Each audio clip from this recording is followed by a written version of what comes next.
4:30 here in Kuala Lumpur, but I've been fortunate enough to be joined by Datuk Rocky, or as he's officially known, Datuk Ahirudin bin Attan. Thank you, Nordin.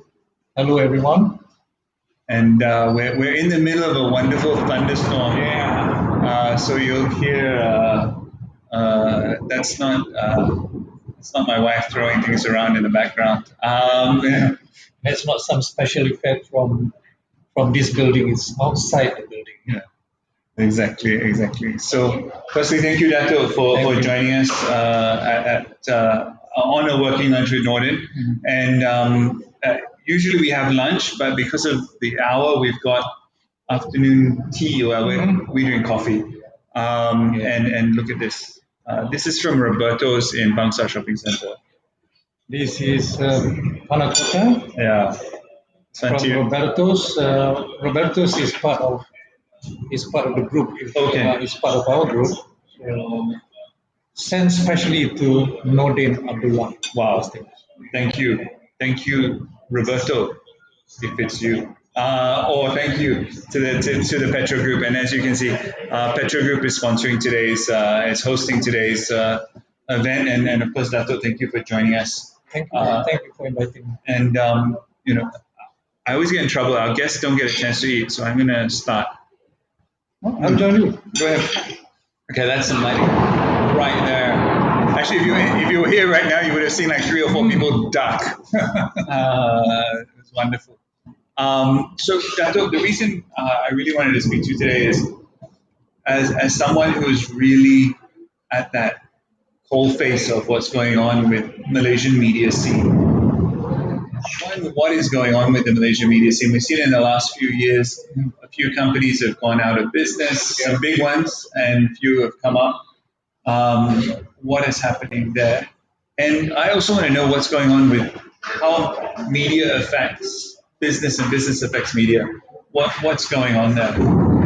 Well, thank you, Nordin, first and foremost, for inviting me to your program. Maybe I could just talk a little bit about myself. Please do. Yeah, I've been in the media industry since 1985. 84, I was an intern with Business Times. I started as a business journalist, and I went on to The Star, and went back to Business Times, went to Malay Mail, and was posted in London in the summer of 1992. And notice how he said the summer of 1992. It must have been amazing weather. That was one of the best times to be a journalist back then. So, related to your question about how the media is today, can you imagine 30 years ago, media companies in this country, we were operating in London, we were operating in New York, we had offices in Jakarta, in Hong Kong. Today, we don't have any office, maybe in Singapore. Panama, I think our national news agency has an office in Singapore, a stringer in Europe maybe. But we have from those summer days of the media, the lofty heights, and we are now into kind of winter, cold. Things are slow for the media, and especially so during the last 1 year.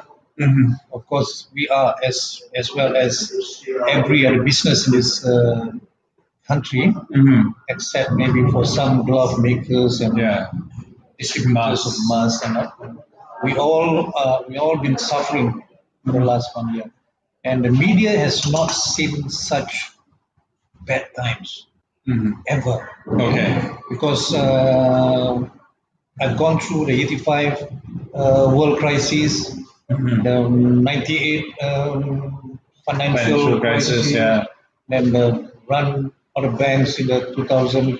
But we didn't have to retrench anyone. Okay, like the media is quite retrenchment, quite recession-proof, so to speak. Yeah. But the last 1 year we have lost. The media industry had to retrench over 1,000, close to 2,000 workers. Okay. Yeah. They include about 500 journalists. Okay. 400 plus journalists according to the National Union of statistics. Journalists. Yeah. Uh-huh. And that's unprecedented. We must say that it's very very bad time. We are the lowest, but at the same time, Uh-huh. like you said just now, we've seen several companies coming up, several new media outfits coming up. Okay. You know that to me basically is again a proof that the economy, whether it's good or bad, they cannot do without the media. You're also the president of the National Press Club. And one of the things I always think of the National Press Club, apart from being like an amazing place to hang out and great place for fun, great place for networking, is that's really close, that one. Is the way the National Press Club looks at this. You created a fund for journalists. How is that going? And I'm sure it's as soon as you put it in, it just goes out. We set up what we call the Journalist Welfare Fund. Okay. In 2005. Okay. And every year we've got a lot of donors. It's never a difficult time to get people to contribute to the welfare of journalists. Yes. So it's something that I'm happy about. Okay. And as I explained earlier, this was a time when we've lost a lot of journalists. Journalists have lost a lot of their jobs, and this is basically our time of need. Yeah. And it's COVID, and it's affecting all other business. So I was worried that we would be lacking of donors. Okay. But I'm happy to report that people did come forward unsolicited, asking us what we can do for the journalists. Because we are on the front line, and so in the last 1 year to ease the burden of our members, we've got about 300 journalists as part of the National Press Club. But there's very little we could do because there's too many people to help. Okay. So we are hoping that because we don't get funds from the government, we are quite happy to note that the NUJ recently, I think earlier this week, they announced the setting up a fund. Okay. They're collecting 100,000 ringgit to help needy journalists. Who is that? NUJ. Okay. It's a body that represents working journalists. Okay. And they have seen their membership drop by almost 50%. All right. In the last 1 year. So this is probably obviously the most difficult time for journalists, but the fact that there have been new media pop up, is that because of other media dropping off, or is there still opportunity? Are there still gaps in the market? Is there still a demand for news? And where is that demand? I think there are two reasons why new media are popping up. One, the obvious reason is some people think that the general election is around the corner. Okay. So in this country, when general elections, every general election, you will see new media popping up, new fancy names and all that. The second reason is cool names. Cool names, yeah. Cool names. I won't mention names. You're not going to mention names today? Okay. Second reason is there's always a mad person or two who think that they want to invest in the future of journalism, and I'm saying it with great affection for this kind of people. They really put their time and their money, and their hard-earned money, knowing that in the media industry during the best of times, the gestation period is long. Yeah. So during this kind of period, you'd expect it to be longer. Yeah. Okay, but I spoke to one of these mad investors, and he thinks. Thank you, mad investor. He thinks that this is the best time actually to invest in the media.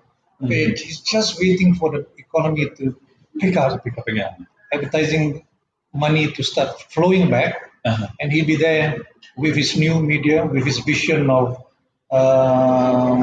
helping prop up journalism, real journalism, and he will there to actually make some money or get back some of his investment. Two reasons. But the first reason would create dozens of new titles. Actually, this one was my thought also. Imagine now you've got this scenario in Malaysia. You have like hundreds, quite literally hundreds of journalists have lost their jobs.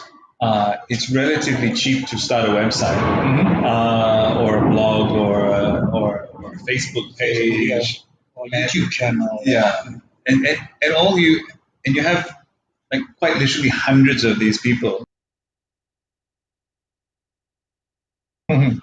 One, they're probably not going to be too happy, but years of experience around the issues, let's just say that. And now they're going to start writing. Is this a problem for the current government? An opportunity for anyone in opposition?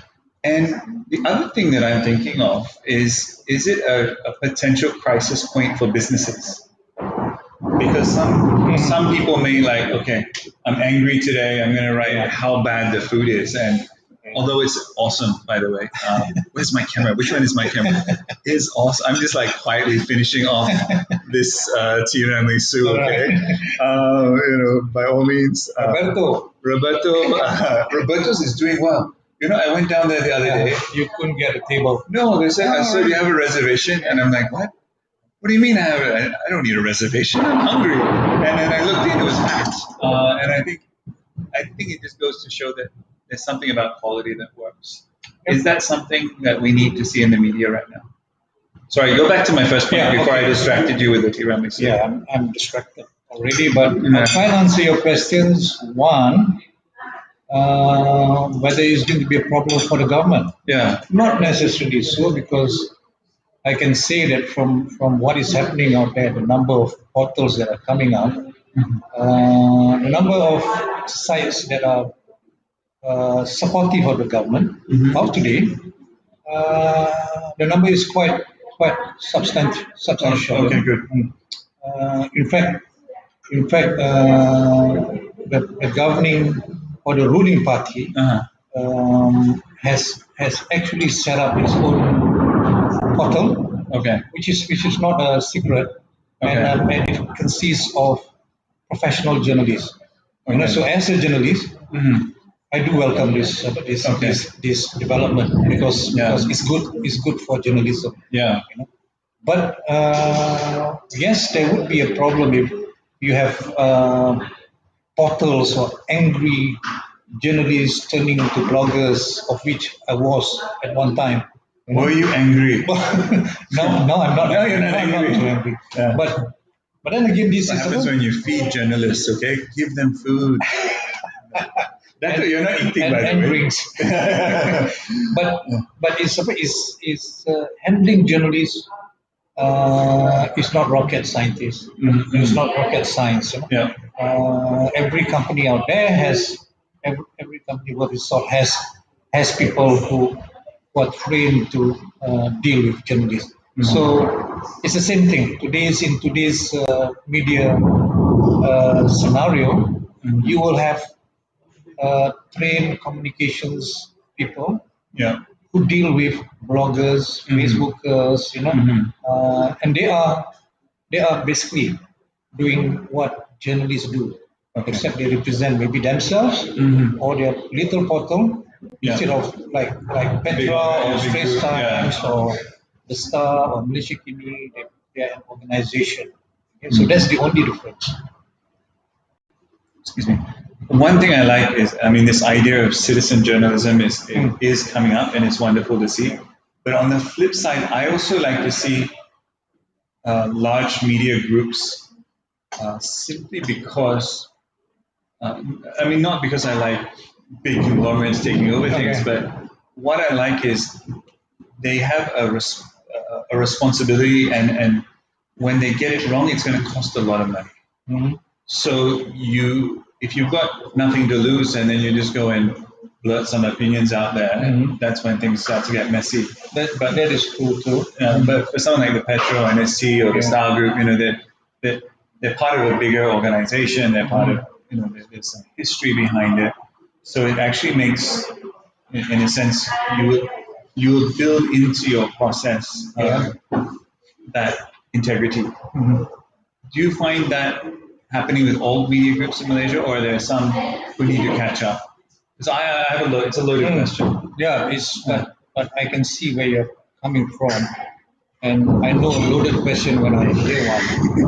But it's quite easy actually. Yeah. Citizen journalists, so-called citizen journalism, because it's hard to define that. A blogger is a citizen journalist, or in this country there are journalists, professional journalists who take on, who become Facebooker, Twitter, they are both. Yeah. But if you have, let's say, if you have 20,000 social media accounts out there, yeah. And what does the authorities do? Do they want to control these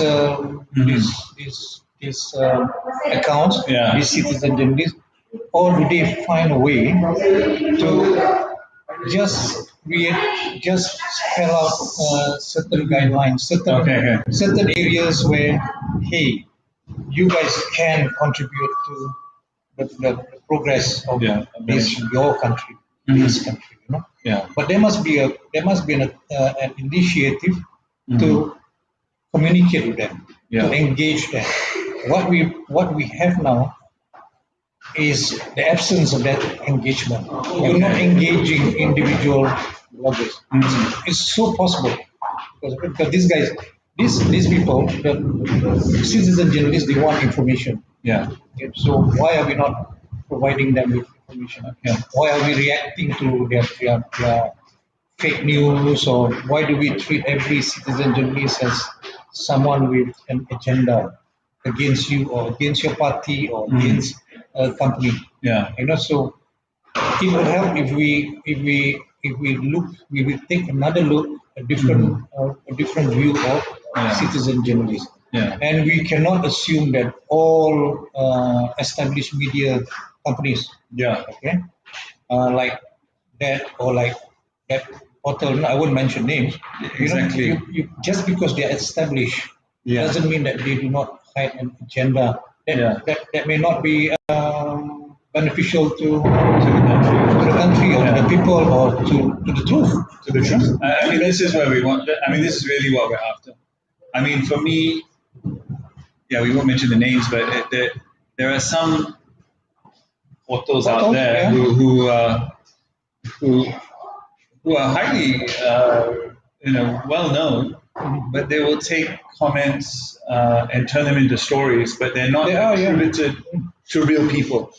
And for me, that is the real problem. And for me, when you can't deal with the truth, but you present the truth yourself as presenting the truth, this is where manipulation comes in.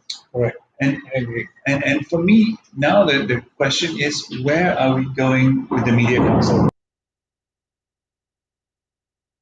Are we because we're on COVID-19? We're talking about the Malaysian Media Council. The Malaysian Media Council that has been overdue for about 40 years. Okay. So we can solve it over lunch, right? Well, I must say, this is an opportunity for me to also say that one of the few good things that came out of the last couple of years was a minister in charge of information communication that actually pushed the Media Council agenda to a spot where on the verge of really happening. I saw photos. Yeah. Okay. I saw photos. Again, we're not going to mention names, but it was almost there. And then now we are back to like we're in the 70s again. Mm-hmm. You see, the whole proposal about the media council is already with the government, with the relevant ministry, but it's not moving yet. Okay. Hopefully it will, because I mean, for me, this component of the kind of infrastructure of the media. So it's supposed to self-regulate. Yeah. This is media self-regulating themselves, and it will stop, or it will help us deal with a lot of issues, including people that we may offend in our writing. Because we do offend people. We do. Like I always say that we are in the business of making mistakes, because every day in the rush to write stories, post articles and pictures, we do make mistakes. So there's always that need to basically get us to sometimes put things in perspective, carry corrections and things like that. So the Media Council, one of the proposals, one of its proposed functions, is to deal with that. Okay. Now we take a step back. A few people I know are asking, and a few people have asked me about Rocky's Brew. No, there's a whole bunch of questions there. Sorry, guys. If we missed your question, the reason why is I got a ton of questions for Datuk myself. So you guys have to wait, but I apologize for making you wait. But what is the story behind Rocky's Brew? Rocky's Brew. How did you get there, and how important was it in the context of Malaysia when that happened? Well, Rocky's Brew was originally a column, a weekly column in the Sunday Times. Okay. Or that paper is still around. Yeah. So it was sometime at the turn of the century. It takes after my nickname. Okay. You've heard of Rocky Balboa? Yeah, exactly. Rocky Marciano? Yeah. Not that. Not that guy. No. A different type of Rocky. And it's also not Rocky the dog. Okay. So Rocky comes from, and it doesn't mean Rocky. It doesn't say that I'm unstable Rocky. No. Okay. It's perhaps something to do with the rocks. No. It's just a character from a Hindi movie. Okay. We can't get him to dance, unfortunately. Oh, maybe it's because of the way you dance or sing. Why not the way I do? Oh, yeah. Bro. Shahrul. Khan, is that you in there? Yeah. Of course, that's it. So that's just a nickname that I carried from college days. Okay. And it became a column, my column in the paper. Okay. And when I turned into blogging, and when blogging was fab, blogging in the early days of blogging, Rocky's Brew was one of the first. No, it was the first blog that was sued. That was taken to court by a media company. Mentioned the world. Okay. And the media company had sued a blogger. Okay. So I had my 5 minutes of not share. Yeah. And that was it. If for tips on how to blog, so the most important thing that you need to do is to avoid going to court. Okay. Because I had to fight my case for 5 years. 5 years. Yes, 5 long years. And all right. And that was why also I created the National Bloggers Association in 2007, 2008. Okay. Is it still around? It is still around. Okay. But not active, because blogs, as you know, are yesterday. Yes. Now is Twitter, now is social media and all that. But basically, we formed that association so that we could bring together bloggers.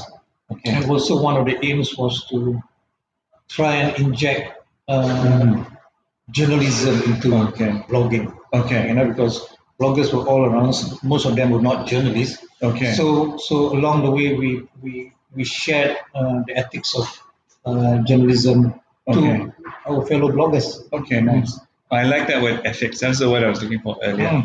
Datuk, you didn't try your Oh, we've got to give a food review, and we can only give an honest food review if we've eaten. I love the coffee at Roberto's.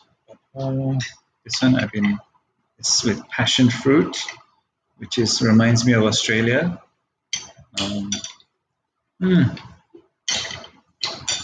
Par excellence, monsieur. Would you want to try one of those? I don't know what they're called. That's why. I mean, if anyone knows what this is called, a politician, a senior politician, told me over lunch. Yeah. So we had Italian lunch as well. Okay. So he said that could be deserto. Deserto. I don't know whether there's any truth Italian in word that, called deserto. Deserto from Roberto. Okay, I'm gonna try and eat it. But I don't know if it's sweet or sour or savory. But this looks good. Oh, this is cheese. Yeah. So it's important not to have any shame at all when doing a food review. This is why I said send my compliments to the chef and then ask him what is it I was eating. But make sure you do it after you've eaten it. Yeah, exactly. Yeah, exactly. So you may not like what you put in there. Excellent. But when we look at the upcoming election, the media, I think, are going to play a massive role. Like always. And how do you see the next election going for Malaysia? And how will the media game be played? And when I say media game, I'm thinking the total media space, that Facebook, Twitter, the whole lot. Well, no, the media has always played a big role in general elections in this country. At the onset, I said about the popping up of new portals every time a general election. Yeah. So we are seeing that now. So we can expect that every political party will have social media portal backing them. Okay. So that is going to cause a lot of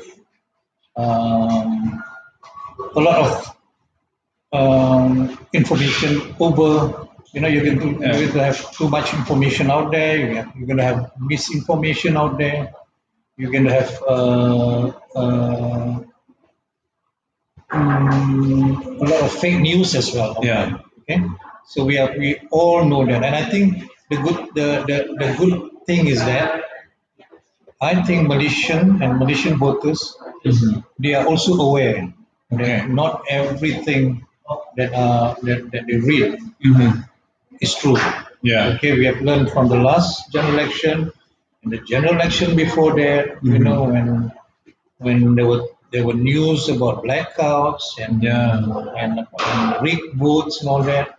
So the same voters who got duped by this kind of news 10 years ago, 5 years ago, I hope they'll be wiser now. So we are hoping, we just being optimistic that they can tell, readers can be more discerning. They can tell the truth from the fake news.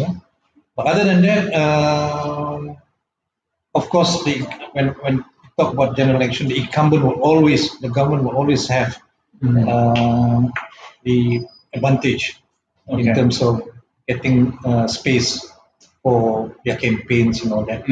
But in the last couple of elections, we've seen also that the more space was given to opposition. So we hope and we think that the same is also going to happen now. So if you take, for example, RTM, if it's going to be RTM of 30 years ago, where 99% of coverage is for the government, then you're risking losing your audience and credibility. So they won't want that. So we can expect a fairer coverage in that sense. And since there is very little limitation on who can set up portals and who can set up Facebook accounts and YouTube channels. Well, it's really up to the individual political parties to make sure that they have their media apparatus ready for general election. So they can point a finger at the other side and say that you've got more coverage than I do, blah, blah, blah, no, because we all know that everybody has its own media. So if you have a laptop, you have access. Yeah. A phone even. The storm is almost over. We've weathered the storm, Datuk. We will weather this political storm. That's right. We will survive. Now, as we kind of close out our session today, first we thank you, Datuk, for your time.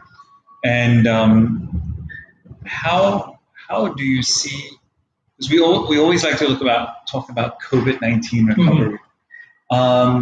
And what are your kind of positive aspirations for COVID-19 recovery in Malaysia, both for business and the media, and maybe there's a kind of overlap there. I think everybody is saying is that we are so slow when it comes to vaccination. We are basically like dragging our feet on it. Singapore is far ahead, and they've got a lot more people per capita to be vaccinated. Well, I think my hope is that with the authorities concerned, we just speed up the vaccination process. Try not to be too rigid at this point of time. We don't need that kind of discipline when what we need is the vaccine. Twice, and then we are all okay. We can start opening our economy. We can start moving around. So what if you want to bring in the Russian vaccine? You want to let private citizens bring in their vaccines? Let them. So we are being too what's that word? I've not heard. Bureaucratic when it comes to vaccination. Other than that, you can see that Malaysians. We've seen the last 1 year, Malaysians are very law-abiding. The normal Malaysians, very law-abiding. You give SOP, they follow. You tell them not to go out of their house. You tell them not to go back to their house, they won't go back to their house. So we are doing everything that we've been told to do. And now we need authorities to back up and just give us what we should be getting. All right, cool. So you're ultimately positive, I would say. I am. I think, for example, Roberto's. Yes. Roberto's has been suffering when during MCO. The minute you open up, you ease the restrictions. Roberto's enjoy brisk business. Yes. And there is no touch wood. No Roberto's cluster. So I'm just taking that as an example. Exactly. There are thousands of other establishments also doing their bit, wanting their business to just happen again, and they will make sure they don't want to have to start a COVID case at their place, because that will affect their business. Exactly. So the government must learn to trust the people. Just as we try very hard to trust the government. Exactly. Still trying. Still building on the symbiosis for the future. But I'm optimistic. Just as I'm optimistic that the media industry, my industry, will bounce back. But we need the whole entire economy to grow. For the media industry to survive. Otherwise, where do we get our advertisements from? Unless we get political funds, and not every media get political funding. So media, like most of us, we need advertising revenues and all that. And for companies to spend on advertising, they need to be doing well. They need to be making profits. Exactly. So it's like that. That's how the economy works. Okay. Well, Dato, thank you very much for your time today, and thank you, Roberto's, for lunch and afternoon tea. Which one am I? We're playing with these 3 cameras, and it's so much fun. And we also like to thank the Petra Group for your hospitality today. It's been wonderful, and we will let Dato finish his dessert and these things which are really good. Find out what they are by visiting Roberto's and looking at the menu. And we'll see you again next week. Of course, I think next week is we're going into Ramadan, so we're doing a special Working Lunch with Nordin Buka Puasa Ramadan edition. So we'll see you then. So thank you very much, and we'll see you again next week. Thank you. Thank you.